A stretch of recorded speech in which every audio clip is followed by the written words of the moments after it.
This video is the second part in adding subtracting rational expressions. In the last video, we saw how to add and subtract rational expressions when denominators are same or when denominators are opposite. In this video, we're going to focus on how to find LCD because we need to do that when denominators are completely different. For example, here 4 over 7 plus 3 over 5. Denominators are completely different. We need to find the common denominator, lowest common denominator. So in this case, looks like we can change both of them into 35. What does the lowest common denominator means? That means if you write the table of 7 and the table of 5, what is the smallest possible number that is in both the tables? So for table of 7, we have 14.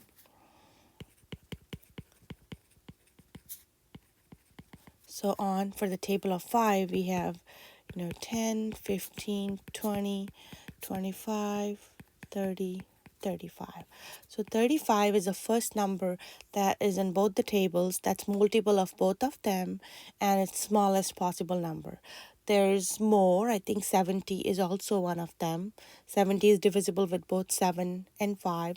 That will be on the list later, but that's not the lowest. That's not the smallest multiple. So it would be not your LCD. LCD would be 35, okay? The lowest number that's common and that's a multiple of both of them. Okay. Now need to find an LCD. Smallest number that is divisible by both denominators. Smallest number that is divisible by both the denominators.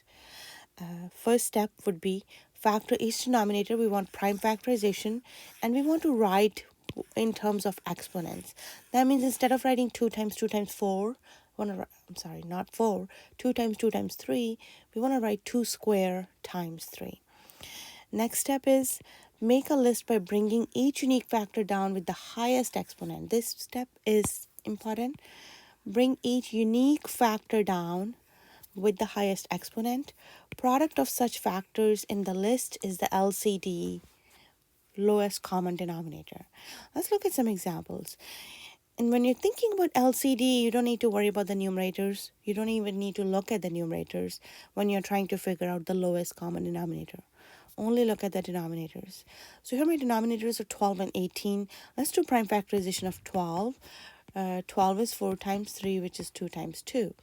So again, instead of writing 2 times 2 times 3, I want to write with the exponents. So we come up with 2 squared times 3. And let's do the same thing for 18. 18 is 9 times 2, which is 3 times 3. And that's 2 times 3 squared. LCD would be bring each unique factor down. So my unique factors are 2's and 3's. And we have to bring them down with the highest exponent. Okay, so 2 squared times 3 squared is 36, and that's my LCD. Let's look at LCD for 16 and 28. So if you have two fractions with the denominator of 16 and denominator of 28, what would be the lowest common denominator in that case? Let's go ahead and do the prime factorization of 16. Go ahead and do the prime factorization and you will see 16 is going to be 2 to the 4th power because it's 4 times 4, 2 and 2, 2 and 2. And 28 is 2 times 7, no, 4 times 7, which is 2 times 2. So 2 squared times 7. And when we write LCD, bring each unique factor down with the highest exponent. Bring a 2 down with the highest exponent, bring a 7 down, and the highest exponent for 7 is just 1.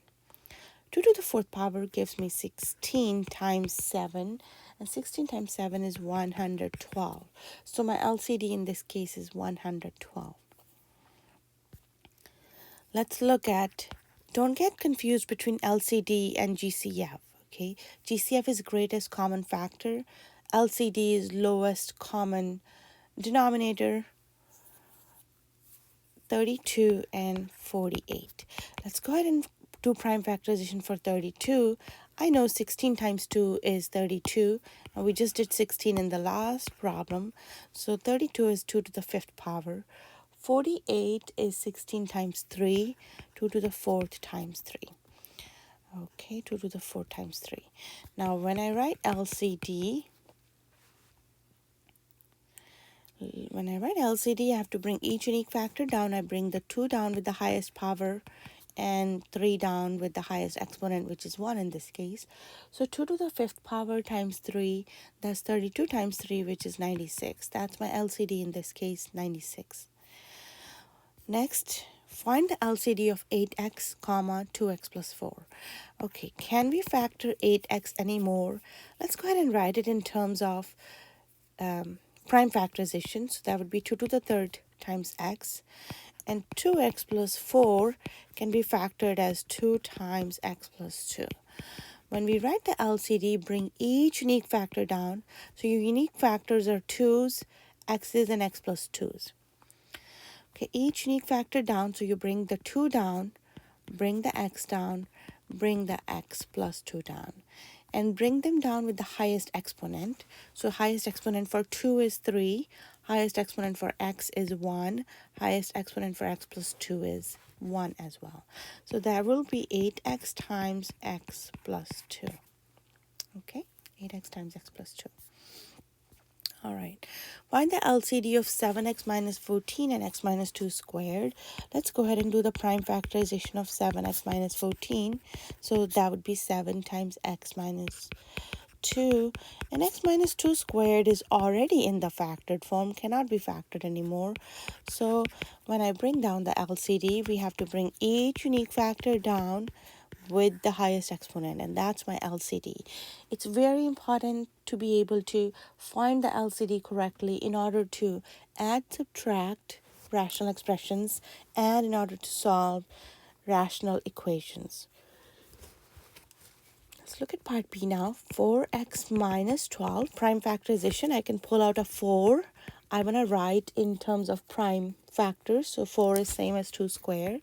Inside would be x minus 3. Sorry, this would be a 3. 4 times 3 is 12. All right, and then we have 2x squared minus 12x plus 18. We can pull out a 2 from here, and inside would be x squared minus 6x plus 9. Is there two numbers that multiply to give you positive 9 and they add up to give you negative 6? So that's 2 times x minus 3 squared. What is my LCD in this case? The LCD would be bring each unique factor down. Unique factors are 2's, x minus 3's. So 2's and x minus 3's. Bring each unique factor down with the highest exponent. So 2 comes down with the highest exponent, which is 2, and x minus 3 comes down with the highest exponent, x minus 3 squared. So we're left with 4 times x minus 3 to the second power, which is 4 times x minus 3 squared is what we're left with, and that's our LCD in this case. Another example of finding the LCD of the fractions. Here we're given two fractions and we are asked to find the LCD. Again, we only need to worry about the denominators when you're thinking about LCD. You don't need to worry about the numerators. We can factor 3x plus 3. There is a GCF 3. We can pull it out. And the second fraction denominator is 2x squared plus 4x plus 2. We can pull out a 2, which leaves me with x squared plus 2x plus 1, which can be further factored into x plus 1, x plus 1. Remember, we want to write with the exponents. Now, time to write the LCD. Bring each unique factor down with the highest exponent. 3 is unique factor, 2 is a unique factor, x plus 1 is a unique factor. So bring down the 3, bring down the 2, bring down x plus 1 squared. Every unique factor with the highest exponent. So remember these rules, okay? Don't forget unique factors with the highest exponent. Now we can do 3 times 2, which is 6 times x plus 1 squared. That's going to be my LCD. Find the LCD of the fraction. The next example, again, we only need to worry about the denominator. Let's go ahead and factor this.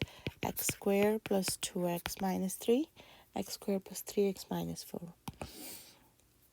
What two numbers multiply to give me negative 4, but they add up to give me positive 3? Well, they're going to be 4 and negative 1. So x plus 4, x minus 1. What two numbers multiply to give me negative 3 and they add up to give me positive 2? That would be x plus 3 and x minus 1. What's my LCD here? Bring each unique factor down. Unique factors are x plus 4, x plus 3, and x minus 1. Unique factors are x plus 4, x plus 3, and x minus 1. Okay, that's all we have. These are my all the unique factors, and that's my LCD, x plus 4, x plus 3, x minus 1. Here, we will practice writing equivalent fractions with the given denominator.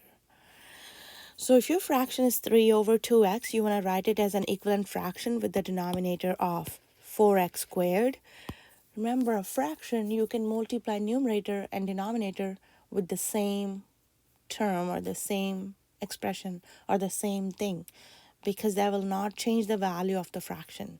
If you multiply both numerator and denominator with the same thing, you are not changing the value of the fraction, okay? For example, like in this case, I want to change my denominator from 2x to 4x squared. What should I multiply this denominator to get to 4x squared? Well, I need to multiply with a 2x. And I cannot just multiply my denominator with a 2x. That will change my fraction. I need to multiply both numerator and denominator with the 2x. So that will leave me with a 6x over 4x squared. So that's my equivalent fraction with the denominator 4x squared. Now, why is it okay to multiply both numerator and denominator with the 2x? Because we are technically just multiplying with the 1, and multiplying with the 1 does not really change the value of a fraction. Next example, 6 divided by 3a, and we want to change the denominator into 12ab to the third power. So what should I multiply both numerator and denominator? Well, to get to the number 12, I need to multiply with the 4, but I also need to bring a b to the third power because we want to go to 12ab cubed. Okay, so 6 times 4 is 24b to the third power. That is my equivalent fraction. Next example, 15x squared minus 30, and we want to take it to 30x squared minus 16. So let's see how can I do that. It might be easier. Well, it's obvious that we're going to have to multiply with the 2, but you might want to factor out a 15 and then see x squared minus 2 and factor out a 30 here, x squared minus 2. So you can clearly see to go from 15 to 30, to change that number to 30, I will need to multiply both numerator and denominator with a 2, and that would be 2 has to be distributed in here, which is 18y minus 2. Okay, how do I convert x plus 2 into x squared minus 4? Let's think about x squared minus 4 is x plus 2 times x minus 2 in the factored form. That means I need to multiply both numerator and denominator with x minus 2. And that will leave me with 3x minus 6 in the numerator and x squared minus 4 in the denominator. It's okay to leave it in the factored form. Instead of writing x squared minus 4, you can write x plus 2, x minus 2. They are equivalent. Okay, 7 over x minus 3. How do I change x minus 3 to 3 minus x? We've talked about x minus 3 is same thing as a negative 1 times, 3 minus x is same thing as negative 1 times x minus 3. 3 minus x and x minus 3 are opposite of each other. If you factor out a negative 1, then they are equal to each other if you factor negative 1 from x. If you factor out a negative 1 from 3 minus x, then it is equal to x minus 3. Well, you should actually work it out and see. You shouldn't just believe me, because if you distribute the negative 1, it turns out to be negative x plus 3, because negative times negative is a positive, which is same as 3 minus x, because addition is commutative and you can change the order when you're writing. So 3 plus negative x, that's how you can write it, and which is what we started with. So that means I'm going to have to pull out a negative 1 and or multiply both numerator and denominator with a negative 1 to get there. All right. Next example, 3 over 2x times 2x squared plus x. I can pull out an x, and this would be 2x plus 1. So what do I need to do from here? Go from here to here. Well, I can see I will have to multiply both numerator and denominator with 3. So that turns out to be 9 over 3x times 2x plus 1. Couple more examples of equivalent fractions. Nope, that was the last one. All right, we'll do more examples of adding, subtracting rational expressions in the part 3 video of adding, subtracting rational expressions. We will focus on how to add and subtract rational expressions when denominators are completely different in the third video.